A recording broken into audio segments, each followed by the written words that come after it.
ఈరోజు మేమిద్దరం ఇక్కడ వైఎస్ఆర్ కాంగ్రెస్ పార్టీ తరఫున రాజ్యసభ సభ్యులుగా మేము కొన్ని విషయాలు క్లారిఫై చేయడం కోసం ఈ ప్రెస్ మీట్ కాల్ఫర్ చేయడం జరిగింది. ముఖ్యంగా మా మీద ఈ మధ్య వస్తున్నటువంటి రూమర్స్, వైఎస్ఆర్ కాంగ్రెస్ పార్టీలో 11 మంది రాజ్యసభ సభ్యులు ఉంటే అందులో 10 మంది వెళ్ళిపోతున్నారు అనేటటువంటి ఒక కథనాన్ని ఒకటి క్రియేట్ చేసి నడుపుతున్నటువంటి ఈ మీడియా సంస్థలు ఏవైతే ఉన్నాయో వాళ్ళు ఒక్కసారి ఆలోచన చేసుకోవాలా. మనందరం కూడాను ఫస్ట్ నేను చెప్పబోయేది ఏంటంటే, మేమందరం కూడాను పార్టీ తరఫులో ఒకళ్ళిద్దరు వాళ్ళ ఆలోచనలు ఏదైనా మారినా అవి ఆల్రెడీ ఆ రిఫ్లెక్షన్స్ చూసాం. కానీ మిగతా మేమందరం కూడాను ఒకటే మాట మీద ఉన్నాం. పార్టీ అధినాయకుడికి ఆలోచనలతోటి మేము ఇదే పార్టీలో కంటిన్యూ చేసుకుంటూ, ప్రజలు మమ్మల్ని ఎందుకైతే అక్కడికి పంపించారో, పార్టీ మమ్మల్ని ఏ విధంగా రిప్రజెంటేషన్ చేయముందో ఆ బాధ్యతలను నిర్వర్తించే దాంట్లో తప్పనిసరిగా మేము వైఎస్ఆర్ కాంగ్రెస్ పార్టీతోటే ప్రయాణం చేస్తామని చెప్పి తెలియజేస్తున్నాం ఫస్ట్. అయితే మేము ఇలా చెప్పుకోవాల్సి వస్తుంది అనేది ఒక బాధ. ప్రతి మనిషికి కానీ ప్రతి పార్టీకి కానీ ఒక వ్యక్తిత్వం, ఒక పరపతి ఉంటుంది. ఇప్పుడు అందులో అందరం ఒకే రకంగా ఉండం, ఒక్కొక్కళ్ళు ఒక్కొక్క ఆలోచనలో ఉంటాయి. కానీ మెయిన్ ముఖ్యంగా ఏంటంటే, నేను చూస్తున్నాను ఈ మధ్య రాజకీయం నడపటం అనేది ఎంతో కష్టమైన పని. ఒక పార్టీ అధ్యక్షుడు, అందులో పార్టీలో ముఖ్య నాయకులు, తర్వాత కేడరు, కార్యకర్తలు అంతా కూడాను ఇదంతా కలిపి వాళ్ళందరినీ ఒక పద్ధతిగా తీసుకురావడం చాలా కష్టమైన పని. అయితే ఈ పార్టీలని నడిపేది ఎందుకు నడుపుకుంటున్నాం మనం? మీరు చూస్తే ఫస్ట్ మనకు అన్నిటికి కూడా దేశం కదా, మనకు అందరికి కూడా ప్రధానం. మన దేశం గొప్పగా ఉండాలి. మన దేశం గొప్పగా ఉండాలంటే ఆ దేశాన్ని నడిపించుకోవడానికి మనకి ప్రజాస్వామ్యం అనేటటువంటి ఒక వ్యవస్థను ఏర్పాటు చేసుకున్నాం. ఆ వ్యవస్థ పటిష్టంగా ఉండాలి అని అంటే మంచి రాజకీయ పార్టీలు ఉండాలి.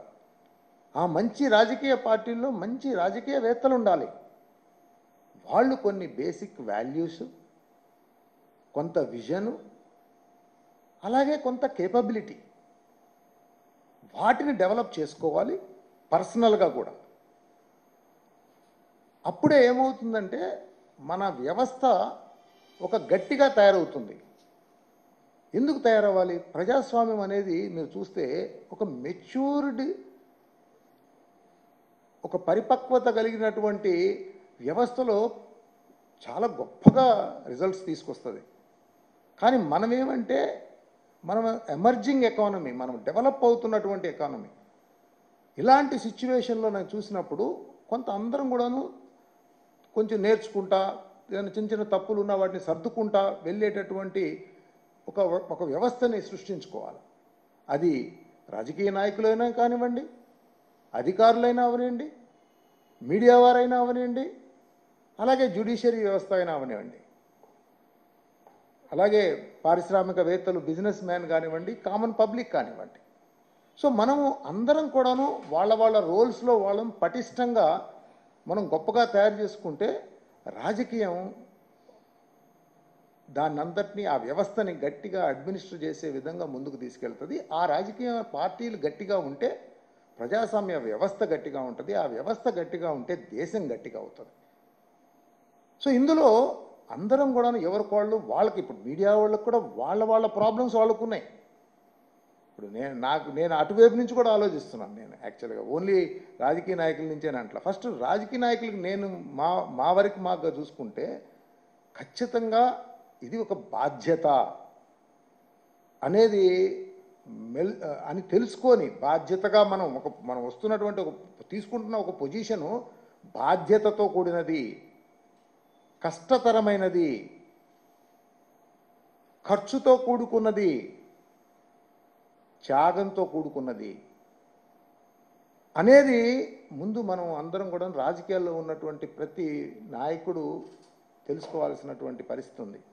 లేకపోతే ఏమవుతుంది, అందరం ఎవరికోళ్ళం మన సెల్ఫిష్ గెయిన్స్ కోసము ఆర్ మన యొక్క పర్సనల్ ప్రాబ్లమ్స్ని అడ్రస్ చేసుకోవటం రాజకీయాల్లోకి వస్తున్నామా అనేది చూసుకోవాల్సిన పరిస్థితి ఉంది. నేను నా దగ్గరికి వచ్చే వాళ్ళు చాలామందికి చెప్తాను, నేను అరే నాయన, ఫస్ట్ ఆఫ్ ఆల్ నువ్వు ఒక ఒక ఒక పదవి కోరుకుంటున్నావు అని అంటే ముందు నువ్వు, నీ కుటుంబం, నువ్వు, నీ భార్య, నీ పిల్లలు, నీ తల్లిదండ్రులు, ఆ వ్యవస్థ గట్టి చేసుకో. అలాగే నువ్వు నీ సంపాదన, ఉద్యోగం, వ్యాపారమో, వ్యవసాయమో, ఏదో ఒకటి నీ సంపాదన జాగ్రత్త చేసుకో. తర్వాత నువ్వు, నీ సమాజం, నువ్వు, నీ స్నేహితులు, నీ బంధువులు, వాటినన్నిటిని చక్కగా చేసుకో. అప్పుడు ఇంకా నీకు ఎక్స్ట్రా టైం ఉంటే సమాజం కోసం పనిచేయి. అంతేగాని దీన్ని ఒక సంపాదించుకునే వ్యవస్థగానో, నాకు గౌరవం రాజకీయాల్లో నుంచి రావాలి అనేది దాన్ని ఒక పొజిషన్ గాను తీసుకొని వస్తే చాలా ఇబ్బందులు, ఎక్స్పెక్టేషన్స్లోనే ప్రాబ్లం అవుతున్నాం మనం. తప్పనిసరిగా నా మీడియా మిత్రులకు నేను చెప్పేది ఏంటంటే, మీరు కమ్యూనికేట్ చేయాల్సినటువంటి పరిస్థితి ఉంది సిస్టంలో. రాజకీయ నాయకులు ఎవరన్నా నడపడండి, పార్టీ నడపడం చాలా కష్టం ఉంది, ఎన్నో ఇబ్బందుల్లో ఉన్నారు. ఎందుకంటే ఎక్స్పెక్టేషన్స్ వస్తున్నటువంటి క్యాడర్ లీడర్షిప్ని అంతటా కూడాను వాళ్ళకి ఒక ఎడ్యుకేట్ చేయాలి. వాళ్ళకి ఎడ్యుకేషన్తో పాటు వాళ్ళ స్కిల్స్ కూడా పెంచాలి, వాళ్ళ నేర్పరితనాలు పెంచాలి. దానికి చాలా ట్రైనింగ్ ప్రోగ్రామ్స్, అదే వెనకటి రోజుల్లో మనం చూస్తే కమ్యూనిస్టులు ఇట్లాంటి వాళ్ళు ఎట్లా ఉండేవాళ్ళు అంటే ఒక ఫోకస్, ఒక అప్రోచ్ మీద వాళ్ళు వచ్చేవాళ్ళు. సో ఇప్పుడు మనం వస్తున్నటువంటి వ్యవస్థ మారినప్పుడు మనం వీటన్నిటి సరైన విధంగా రాజకీయ నాయకులు వాళ్ళ ఎక్స్పెక్టేషన్స్ తీసుకొచ్చుకోవాలి. అలాగే చేసే ప్రాసెస్లో కూడా అందరూ అన్నీ కరెక్ట్ చేయలేరు కదా. ఇప్పుడు పార్టీలో అన్నీ ఇప్పుడు నేను అనుకున్నట్టుగానే అన్నీ అవ్వాలి అనే దానికి ఉండదు. ఇది ఏంటంటే కొంచెం కలిసిమెలిసి ఇబ్బందులు కష్టాలను ఓర్చుకొని అందరం కలవడికతోటి నడవాల్సినటువంటి వ్యవస్థ రాజకీయం. సో ఇది మిస్ అయిపోయిన తర్వాత ఏమవుతుందంటే అందరూ కూడాను వాళ్ళ పర్సనల్ ప్రాబ్లమ్స్ వచ్చేసేసి వాటిని పొలిటికల్గా రిఫ్లెక్షన్స్ తీసుకొని దానివల్ల పార్టీలని మనము డైల్యూట్ చేసుకుంటున్నాం. అది ఏ పార్టీ అయినా అవనండి, అది వైసీపీ అవనండి, టీడీపీ అవనండి, బీజేపీ అవనండి, కాంగ్రెస్ అవనండి, ఎవరైనా అవనండి. సో కాబట్టి దీన్ని మనము తీసుకెళ్లాల్సింది, ఎడ్యుకేట్ చేయాల్సిన విధానం తప్పనిసరిగా పాత్రికేయ మిత్రుల మీద, అలాగే మనందరి మీద, అంతా మన సొసైటీ అంతా ఉండాలి, అందరి మీద ఉందని చెప్పి నేను తెలియజేస్తా ఉన్నాను. మా వరకు మాకు నేను పర్సనల్గా వీటన్నిటిని ఆలోచించిన తర్వాత నేను రాజకీయంలోకి రావడం జరిగింది. నాకు తెలిసి ఇబ్బందులు చాలా కష్టాలు ఉంటాయని. కానీ నేనేమనుకున్నాను అంటే నాకేదో ఒక ప్లాట్ఫామ్ కావాలి. జగన్మోహన్ రెడ్డి గారి ప్లాట్ఫామ్ నేనేమనుకున్నానంటే, ఇతను ఆయన దగ్గర నుంచి నేను మానిటర్ చేసినప్పుడు ఆయన సామాన్యుడి గురించి ఆలోచిస్తున్నాడు. మొట్టమొదటి నుంచి కూడా ఫోకస్ అంతా ఆయన సామాన్యుడి గురించి ఫోకస్ ఉంది.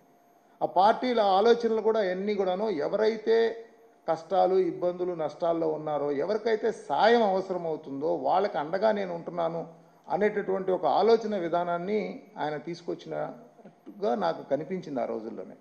సో అందుకని నేను ఆయనతో కలిసి ప్రయాణం చేయాలనుకున్నాను. నేను వచ్చాం. అయితే మాలాంటి వ్యాపారస్తులకి చాలా సెన్సిటివిటీస్ ఉంటాయి. అయితే నేను కొన్ని విషయాలు నేను క్లారిటీ పెట్టుకున్నాను. నేను వ్యాపారం అనేది పక్కన పెట్టేసేయాలని చెప్పేసి 10 ఏళ్ల క్రితమే నేను వ్యాపారాన్ని వదిలేసుకున్నాను. నేను ఈరోజు మెంటర్గా అందరికి ఎవరెవరికైతే హెల్పింగ్ కావాలో, సాయం కావాలో, మెంటరింగ్ చేయాలో అలాంటివి ఎక్కువగా చేస్తున్నాను నేను. సో దాంతో నా ఎక్స్పెక్టేషన్స్ పర్సనల్గా వ్యాపార పరంగా లేకుండా సామాజిక పరంగా, రాజకీయ పరంగా నా దేశానికి, నా సమాజానికి ఏ విధంగా నా వ్యక్తిత్వం తోడ్పాటు అందిస్తుంది అనేటటువంటి దాంట్లో కొన్ని మోడల్ పొలిటీషియన్స్ని మనం ఏ విధంగా డెవలప్ చేసుకోవాలనే దాంట్లో పెద్దల దగ్గర నుంచి నేర్చుకుంటూ అన్న బోసన్ లాంటి వాళ్ళ దగ్గర నుంచి నాకు విపరీతమైన గౌరవం ఆయన చూస్తే. ఎందుకనంటే ఆయన చాలా క్లారిటీతో ఉంటారు మైండ్లో. ఏదైనా కానివ్వండి, ఒక పద్ధతి పట్టుకుంటే ఆ పద్ధతి ప్రకారంగా వెళ్తుంటారు. సో అలాంటి మనుషులు మేమందరం కలిసి ఒక టీమ్గా ఏర్పడుకొని ఒక చక్కగా గత 4 ఏళ్ల నుంచి మేము రాజ్యసభ సభ్యులుగా మేమందరం కూడా కలిసి పనిచేసాం. మాకంతా చాలా చక్కగా ఎవ్రీ ఫ్రంట్ పార్టీలో ఈరోజు 2019లో బ్రహ్మాండంగా గెలిచారు జగన్మోహన్ గారు. 2024లో ఓడిపోయినాం. ఓడిపోతే ఏదో గ్యాప్ ఉంటుంది. మాకైతే ప్రజలు మొత్తం తిరస్కరించారనేటటువంటి దాంట్లో కొన్ని మాకు డౌట్స్ వస్తున్నాయి. ఏంటంటే అంత తిరస్కరించాల్సినటువంటి తప్పులు అలాగే 2019లో కూడా చంద్రబాబు నాయుడు గారు కూడా మరి మరీ దాదాపు 22-23 ఎమ్మెల్యేలకి పడిపోయినారు. అప్పుడు అన్ని తప్పులు చేసినారా? సో వ్యవస్థలో కొంత గ్యాప్స్ అయితే ఉన్నాయి అనేటటువంటిది మనం సరిచేయటం కోసం మనలాంటి వాళ్ళం ఏ విధంగా కంట్రిబ్యూషన్స్ తీసుకురావచ్చు అనే దాని మీద నేను యాక్చువల్గా రాజకీయంలోకి జరగటం అయింది. మేము ఉన్నంత కాలం రాజకీయంగా నేను జగన్మోహన్ రెడ్డి గారితో కలిసి ప్రయాణం చేద్దామని, అందులో ఏ రకమైనటువంటి డౌట్స్ లేవు. అలాగే మా సహచరులు మేమందరం కూడాను చక్కగా ఒక మాటల మీద ఉండి కొన్ని ఇప్పుడు రమణ గారు మోపిదేవి వెంకటరమణ గారు కూడా విషయంలో కూడా మేమైతే ఆయన ఏంటంటే ఇప్పుడు అదే ఆయన పర్సనల్గా నాకు లోకల్ పాలిటిక్స్లో నాకు పొజిషన్ తగ్గిపోతుంది అనేటటువంటి విధానం మీద నేను పోతున్నానని చెప్పారు ఆయన. మీరు చూస్తే ఇక్కడ ఖచ్చితంగా రమణ గారు అంటే జగన్ గారికి కానీ మా అందరికి మేము బాగా సహచరులం కదా, మేము మిత్రులం, బాగా ఇష్టం మాకు. అయితే ఆయన్ని స్ట్రెంగ్థన్ చేయటం కోసమే అంటే గాలిపటం పైకి వెళ్తూ దూరం వెళ్ళినప్పుడు కొన్నిసార్లు కిందకి లాగుతాం కదా దగ్గరికి. సో అలాంటి సిచ్యువేషన్లో ఆయన్ని పైకి తీసుకెళ్ళి మళ్ళీ కిందకి తీసుకురావాలి, తీసుకొచ్చి ఆయన పొజిషన్ని మళ్ళీ స్ట్రాంగ్ చేయాలనేటటువంటి విధంగా ఒక ఎమ్మెల్సీ నుంచి మంత్రిని చేసుకొని మంత్రి నుంచి రాజ్యసభకు తీసుకెళ్ళి అక్కడి నుంచి మళ్ళా ఆయన్ని నాకున్న దాంట్లో పార్టీ వ్యవస్థలో ఆయన్ని ఎలా ఉపయోగించుకోవాలి ఏంటి అనేది సారు చాలా కమ్యూనికేట్ చేసినారు యాక్చువల్గా. సో ఎనీహౌ నేను అనేది ఏంటంటే ఫైనల్గా బాధ్యతతోటి అందరం కలిసి మేమందరం ప్రయాణం చేస్తున్నాం. ఎవరికన్నా ఒకళ్ళిద్దరికి పర్సనల్ ఇష్యూస్ మీద ఇబ్బందుల మీద, నాకు కూడా కొన్ని పర్సనల్ ఇష్యూస్ ఉన్నాయి, ఇబ్బందులు ఉన్నాయి. యాక్చువల్గా మమ్మల్ని అందరినీ కూడా అన్ని పార్టీల వాళ్ళు అడిగారు మీరు రండి అని, కానీ మేము చాలా క్లారిటీగా ఉన్నాం. ఎటువంటి పరిస్థితుల్లో మేము ఇందాక చెప్పినట్టు నాకు వైఎస్ఆర్ కాంగ్రెస్ పార్టీ ఎమ్మెల్యేలు అందరూ మమ్మల్ని ఎన్నుకున్నారు. ఆ ఎమ్మెల్యేలని గెలిపించింది ఆ రోజు ఆంధ్ర రాష్ట్ర ప్రజలు. మేము ఆ ప్రజలకి ఆ ఎమ్మెల్యేలు ఎవరైతే గెలిపించారో వాళ్ళకి ఆ పార్టీ ఏదైతే ఉందో ఆ పార్టీ నాయకత్వం ఏదైతే ఉందో వాళ్ళకి మేము జవాబుదారీగా ఉండాలి. ఆ బాధ్యత మా మీద ఉంది. దాంట్లో ఆ బాధ్యత నుంచి మాత్రం మేము ఎప్పుడు కూడాను డైల్యూట్ చేసుకునే విధంగా వెళ్ళాం. మాకు పర్సనల్ ప్రాబ్లమ్స్ ఉన్నాయి, కానీ ఆ ప్రాబ్లమ్స్కి రాజకీయాలకి మేము డైల్యూట్ చేస్తే దానికి చేయకూడదు.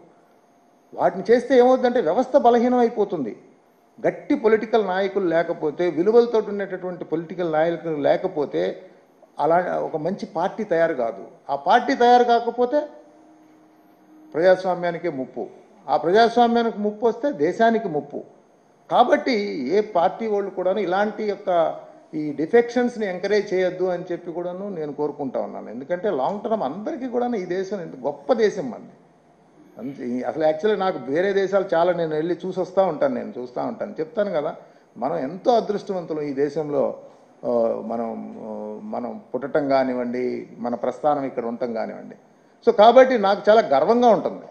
సో అలాంటి సిచ్యువేషన్లో మనం వీటన్నిటిని మన తరాలు, నెక్స్ట్ తరాలు, మన పిల్లలకి వాళ్ళ పిల్లలకి అందించే విధానంలో మన యొక్క విఘ్నత, మన యొక్క ఆలోచన విధానము, మన యొక్క ప్రవర్తన చాలా ఇన్ఫ్లుయెన్స్ చేస్తుందని చెప్పేసి నేను తెలియజేస్తూ, మెయిన్గా మీడియాలో 2-3 రాశారు మా మీద.